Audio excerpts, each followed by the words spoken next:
सर्वेभ्यः नमो नमः। छात्रों, देखिए, आप लोग इस समय घर से पढ़ रहे हैं, अच्छे से पढ़ रहे हैं और सही समय पे अपना पूरा काम कर रहे हैं, ध्यान से काम कर रहे हैं और आप घर प्रसन्न भी हैं, स्वस्थ भी हैं, ऐसी हमारी कामना है। बच्चों देखिए, आज मैं आपको रचनात्मकम कार्यम के अंतर्गत पत्र लेखनम कराने जा रही हूँ। पत्र लेखन करते समय हमें कुछ बातों का ध्यान रखना चाहिए और आपको पता भी होगा कि जैसे जो पत्र लेखन होता है वो 2 प्रकार का होता है। एक तो औपचारिक पत्र होता है, एक अनौपचारिक होता है। जो औपचारिक होता है वो जो है अपरिचित जनों को लिखा जाता है, जैसे कि कार्यालय है, दुकानदार हैं, कंपनी इत्यादि है, या किसी की नियुक्ति हेतु भी यह पत्र लिखा जाता है। अनौपचारिक जो पत्र होता है वो हमेशा परिचित लोगों को लिखा जाता है। ये पत्र सरल होते हैं अपेक्षाकृत औपचारिक पत्रों से। ठीक है, पत्र पूरा करना एवं समझने के बाद ही लिखना चाहिए। आपको जो पत्र आता है बच्चों, संस्कृत भाषा में जो पत्र रिक्त स्थान के रूप में होते हैं, इसलिए सर्वप्रथम पत्र के विषय का स्पष्टीकरण आवश्यक है। पत्र किसके लिए लिखा जा रहा है इसका भी ज्ञान होना चाहिए। ठीक है, पत्र को समझने के लिए बार बार पढ़ना आवश्यक होता है। मंजूषा में दिए हुए शब्दों का भी अर्थ ज्ञान होना चाहिए। जो उसमें शब्द दिए रहते हैं मंजूषा में, उसके सभी शब्दों की अर्थ पता होने चाहिए। इसके पश्चात शब्द की रिक्त स्थान की पूर्ति करनी चाहिए। रिक्त स्थानों की पूर्ति के पश्चात पत्र को अवश्य पढ़ लेना चाहिए। तो देखिए बच्चों, एक तो ये बात है। दूसरा, पत्र के कुछ अंग हैं, शीर्षक है, संबोधन है, फिर आपका विषय वस्तु है, समापन है, नाम या हस्ताक्षर जो करने होते हैं, और फिर अपना पता लिखना होता है। इन सब बातों का भी ध्यान रखना चाहिए कि शीर्षक के समय क्या, शीर्षक में क्या लिखते हैं, जहाँ से हम लेटर लिख रहे हैं वो जगह का नाम होता है। संबोधन में हम किसको पत्र लिख रहे हैं, पिता को लिख रहे हैं, पुत्र को लिख रहे हैं, किसी दोस्त को लिख रहे हैं, या किसी कार्यालय में लिख रहे हैं, ये सब बातों का ध्यान रखा जाता है। तो शीर्षक के संबोधन में नाम लिखे जाते हैं। ठीक है ना। फिर हमें उन्हें अभिवादन कैसे करना है ये भी ध्यान रखना होता है। अभिवादन के बाद उसकी पत्र की बहुत बड़ी बात है कि विषय वस्तु क्या है, किस बारे में है पत्र, ये ध्यान रखना चाहिए। फिर लास्ट समापन हो जाता है। समापन में हमें क्या है, धन्यवाद, आपके पत्र के इंतज़ार में, इस टाइप से बोलना होता है।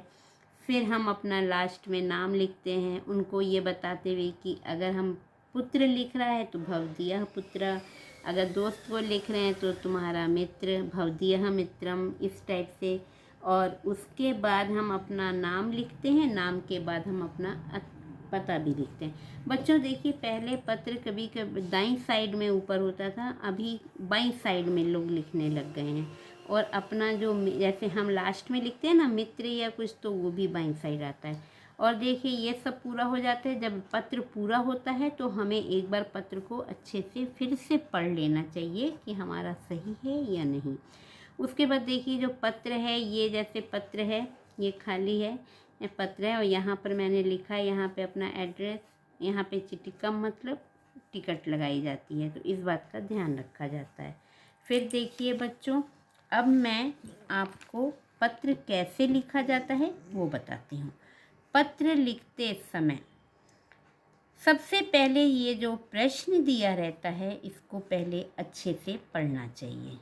ठीक है बच्चों, तो देखिए मैं प्रश्न समझाती हूँ। भवान चंद्रः, आप चंद्र हैं, भवतां विद्यालये संस्कृतस्य संभाषण शिविरम आयोजितम आसीत्, मतलब आप चंद्र हैं, आपके विद्यालय में संस्कृत संभाषण शिविर आयोजित किया गया था। स्व अनुभवान् वर्णयन् भवान् स्वमित्रं सुरेशं प्रति पत्रं लिखति। हैं, और आप अपने अनुभवों को का वर्णन करते हुए आप अपने मित्र सुरेश को पत्र लिख रहे हैं। परंतु मध्ये कानिचित पदानि त्यक्तानि, और कुछ जो ये पत्र है इसमें कुछ जो जगह रिक्त स्थान के रूप में है उसमें कुछ शब्दों को नहीं दिया है। अतः इदम पत्रम मंजूषाया साहित्य रिक्त स्थानानि पूर्व। तो जो रिक्त स्थान है वो ये जो मंजूषा दी हुई है इनके सहारे उस रिक्त स्थान की पूर्ति करनी है।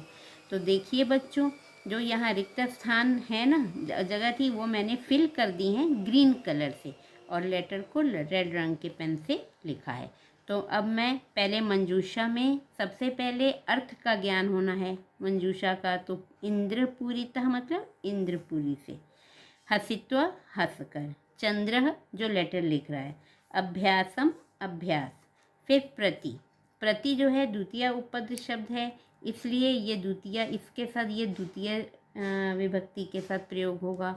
स्नेहम स्नेह के साथ, नमस्ते हैं।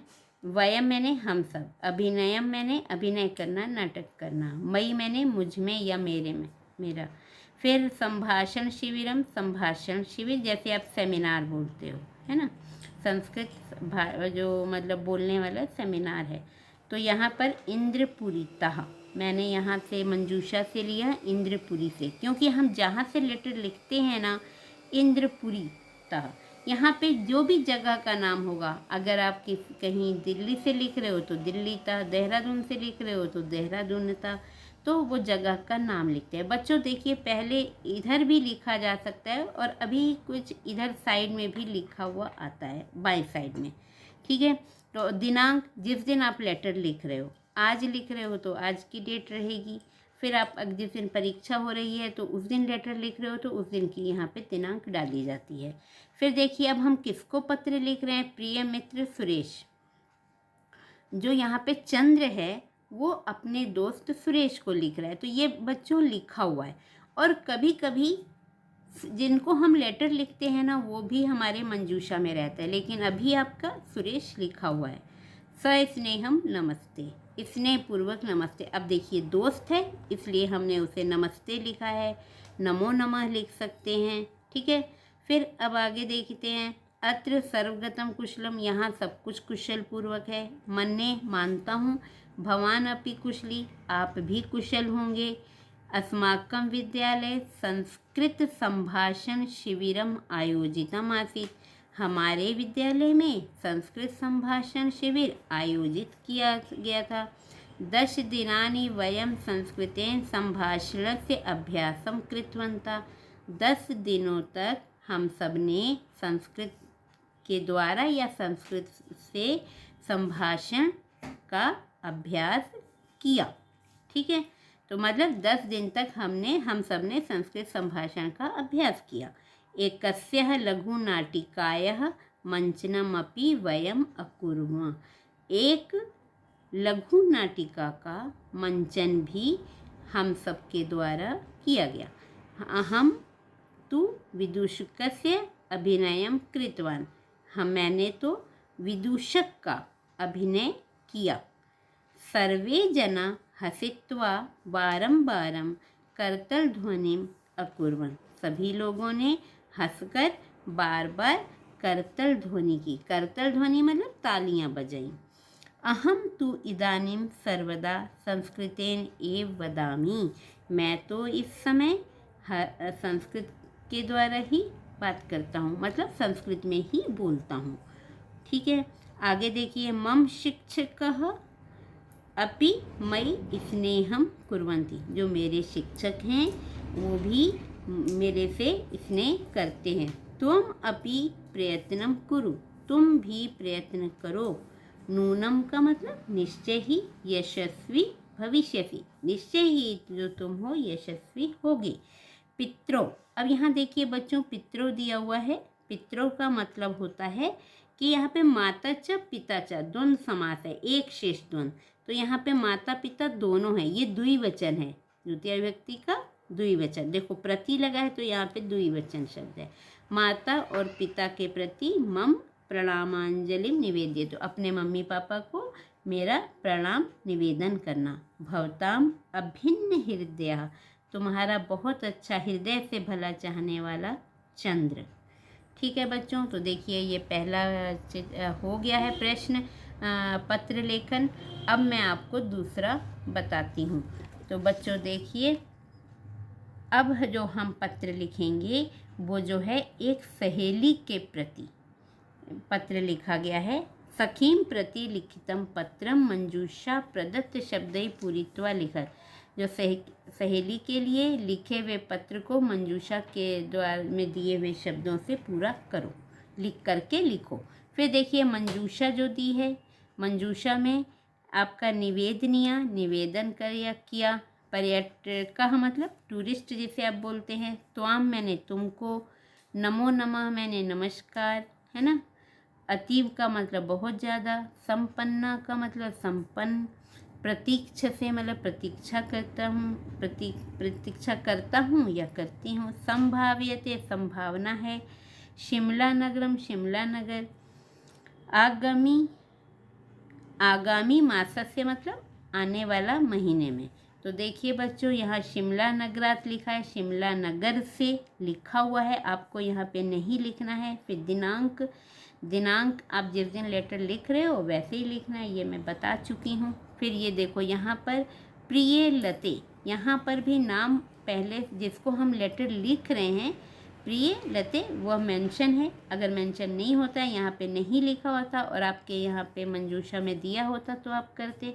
यहाँ पे भी सप्रेम नमो नमः, प्रेम के साथ नमस्कार। अद्यैव तो पत्रम प्राप्तम, आज ही तुम्हारा पत्र प्राप्त हुआ। तो अर्धवार्षिकी परीक्षा संपन्ना, तुम्हारी जो अर्धवार्षिक परीक्षा है संपन्न हो गई है। तुम च परीक्षा परिणामम प्रतीक्षते, और जो तुम हो परीक्षा परिणाम की प्रतीक्षा में हो। अत्रांतरे है, इसके बाद तुम शिमला नगरम आगछ, तो तुम शिमला नगर को आओ। अत्र शैत्यम प्रवृद्धम, और यहाँ पर बहुत ठंड है। आगामी मासस्य प्रारंभे हिमपातः संभाव्यते, अगले जो महीने के प्रारंभ में हिमपात का मतलब होता है जो हिम का वर्षा होना, हिम का बर्फ़ का गिरना, संभावना है उसके बर्फ़ के गिरने की। यदा हिमपातो भवति, जब हिमपात होता है, तदा वृक्षः वनस्पतयः राजमार्गः श्वेतवर्णवस्त्रैः आच्छादितः इव अतीव शोभन्ते। हैं बच्चों, देखिए जब हिमपात होता है तब वृक्ष वनस्पति राजमार्ग सफ़ेद रंग के वस्त्र के जैसे, है ना, आच्छादित हो के समान बहुत ही सुंदर प्रतीत होते हैं।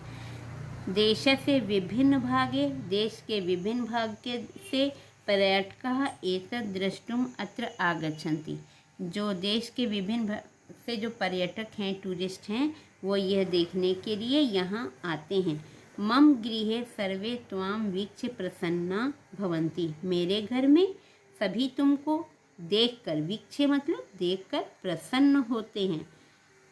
आशा से त्वम नूनम आगमिष्यसि, आशा है कि तुम निश्चय ही आओगी। गृहे सर्वेभ्यः मम प्रणामांजलयः निवेदनीय, घर में सभी को मेरी नमस्ते या प्रणाम निवेदन करना। तो सखी प्रिया, तो देखिए बच्चों, ये जो आप यहाँ पे जो लास्ट में तुम्हारी सखी प्रिया लिखा है, कभी कभी बच्चों क्या होता है कि ये जहाँ जिसको हम लेटर लिख रहे हैं उसका नाम भी होता है और जो लिख रहे हैं उसका नाम भी होता है। तो जब जिसको, अब हम कैसे पता करें कि किसको लेटर, अगर ऊपर मेंशन नहीं है तो, अगर नहीं है तो जो संबोधन में होगा वो वहाँ पर लिखा जाएगा ऊपर। और या फिर जैसे हम किसी का नाम, अभी यहाँ पे लता नहीं लिखा है, लते लिखा है, अगर आपका ना यहाँ पर संबोधन में रहेगा, या फिर किसी लड़के का नाम है तो मोहना होता है, तो मोहना में विसर्ग नहीं होगा, है ना। और अगर हम नीचे नाम लिखते हैं तो बॉयज जो पुल्लिंग नाम होते हैं उसमें विसर्ग आता है, तो वैसे लिखा जाता है। और बच्चों ये सब के लिए हमें ये कैसे समझ में आएगी कि किस विभक्ति का प्रयोग कहाँ करना है। पुरुष यहाँ प्रथम पुरुष लगाना है, उत्तम पुरुष मध्यम पुरुष, जो भी पुरुष है उनका भी ध्यान रखना आवश्यक होता है। इन सब के लिए कारक रचना का अच्छा ज्ञान होना चाहिए। तो बच्चों, ये सब अगर आपका अच्छे से है तो आप अच्छे से लेटर को, पत्र को पूरा कर सकते हो और आपका बिल्कुल सही होगा। फिल करने के बाद पूरा अवश्य पढ़ें। मेरे को आशा है आपको समझ आ गई होगी। तो ठीक है, धन्यवाद।